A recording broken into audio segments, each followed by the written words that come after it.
Today on the channel, we rank AEW Unmatched Series 12 from my least favorite to my favorite. And the spirit of Ultimate Warrior will run forever!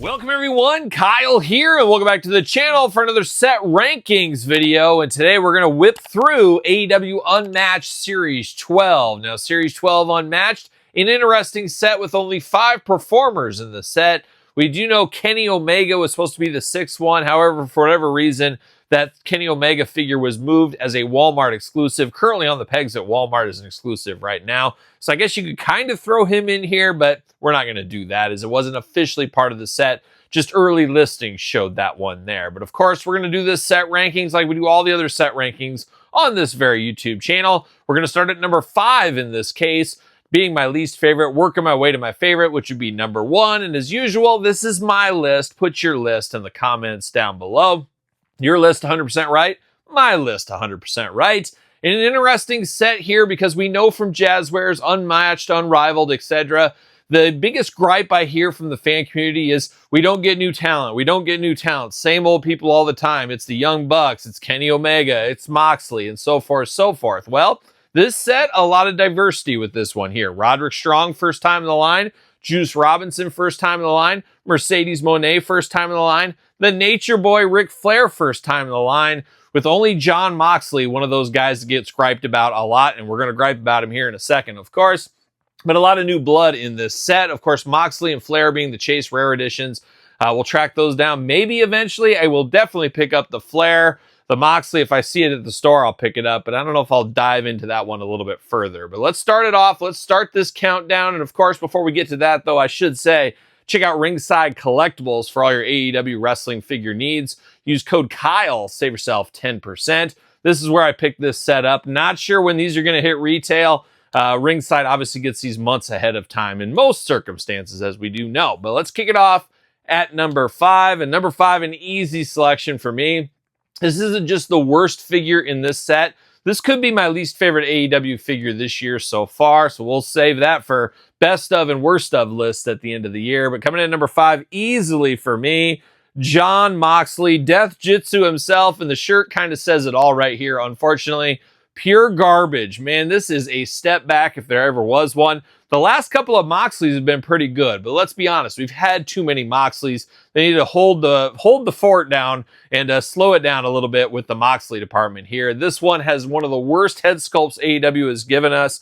A weird, lanky body, and even the articulation on this body feels clunky. So from the get-go, it's an ugly-looking figure. In hand, it feels clunky. There's a lot going against this figure here in my estimation. That's why he was an easy choice at number 5 for me. Not a lot of good with this one, there's no doubt. But now, moving on to happier stuff. These figures are a lot better here. And pretty tough to do a countdown with these ones. There's a lot of good stuff about all these figures outside of Moxley, of course. But we're going to go to the number 4 selection here. Ooh, it's tight, but I'm going to go Roderick Strong is what I'm going to go. Now, I like this Roddy Strong, and I like the extra pizzazz they gave this one. The hoodie is a nice touch with him, and I love the glasses. The glasses are absolutely amazing on this one, look really good. Now, I do got some staining issues on mine. Your mileage may vary, but all things considered, this is a very fun Roderick Strong. Have to imagine we'll get more Roddy Strongs in the future. I guess we'll see what happens there. But I do like this figure, but somebody has to be number 4, and it's going to be Roderick Strong. Same thing, somebody's got to be number 3. It's going to be Juice Robinson coming up in the middle. Juice Robinson, first time in the line, and I'm not a huge Juice Robinson guy, and it's kind of funny this comes out as he shaves his beard, is what it is, but it is cool. We get the Gun Club finally finished. It took a little bit of time, but we finally got it finished here. Beautiful glasses design on this one. A little extra glue and kind of paint problems around the face and head on mine. Once again, your mileage may vary, but some QC issues on this one a little bit here. But a very colorful figure, completes the team. It's definitely a pickup. If you're a completist, it's definitely a pickup if you're trying to complete your Gun Club. No doubt about it. So there is 5, 4, and 3. Now we're down to the final 2 here. and pretty tight, and we're going to talk about it, but we're going to go right in this order right here. We're going to go Mercedes Moné at number 2 with the Nature Boy Ric Flair at number 1 here. Now, let's start with Mercedes Moné. This jacket did come from the Shop AEW exclusive.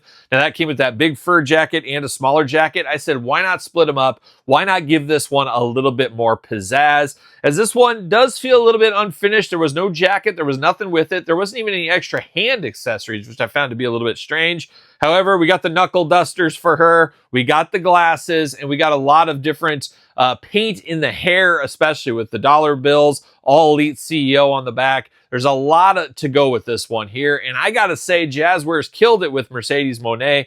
As far as their first attempt, gotta think constant learning, constant improvement. We know Mattel struggled with Mercedes, Sasha Banks at that time for many, many years. It's very nice to get one right off the gate. Really good. Have to imagine we'll see even better ones in the future. Who knows? Maybe even a Supreme Mercedes Moné in the future. There's enough bells and whistles with all the title belts and stuff they could possibly maybe do that could get this one across the bench line there. We'll see what happens. But a good Mercedes Moné. New sculpt for this one as well. Missing holes in the feet. Thankfully, it does stand okay. Stands better than some high-heeled figures, but would have liked to seen a hole in the feet.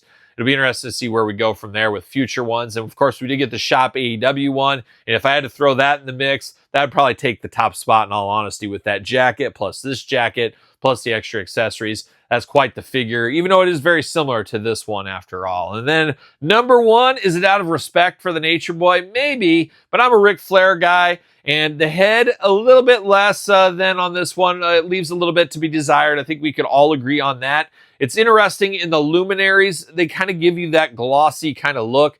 Flair got it. Jericho luminary got it. The Sting got it.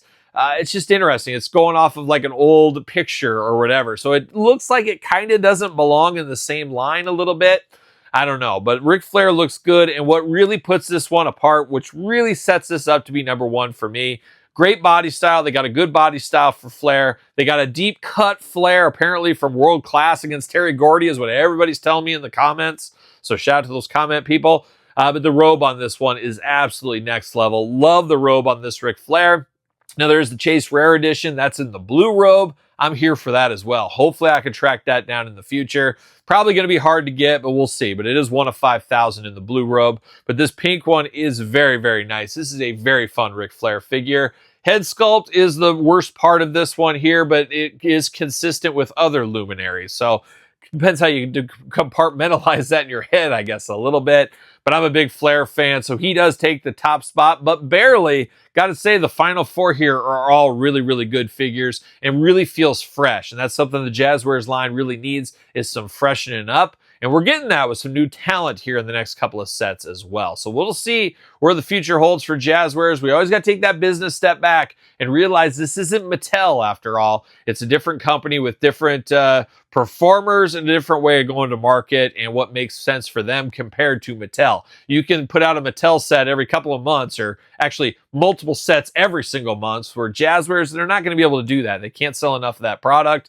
It's just the difference between the two properties for sure. Yes, they're both wrestling, but they are very, very different on TV and very different in the action figure market as well. But a fun set here from Unmatched 12, available at ringside right now. Be interested to hear your thoughts on this set. Be interested to hear your rankings, of course. How do you rank this set? Put it in the comments down below. Make sure you do put it in order. Make sure you subscribe to this channel and my other YouTube channel. 2 channels with content going every single day. Appreciate all the support over there. Sir Paul64 on the X, the _Kyle_Peterson on Threads, Instagram, TikTok, and of course, TheKylePetersonShow at gmail.com, which is my weekly podcast, wherever podcasts are found.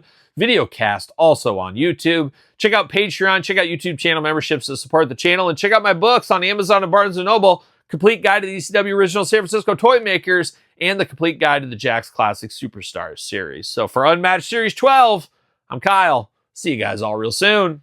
Well, are we gonna dance or are we gonna play?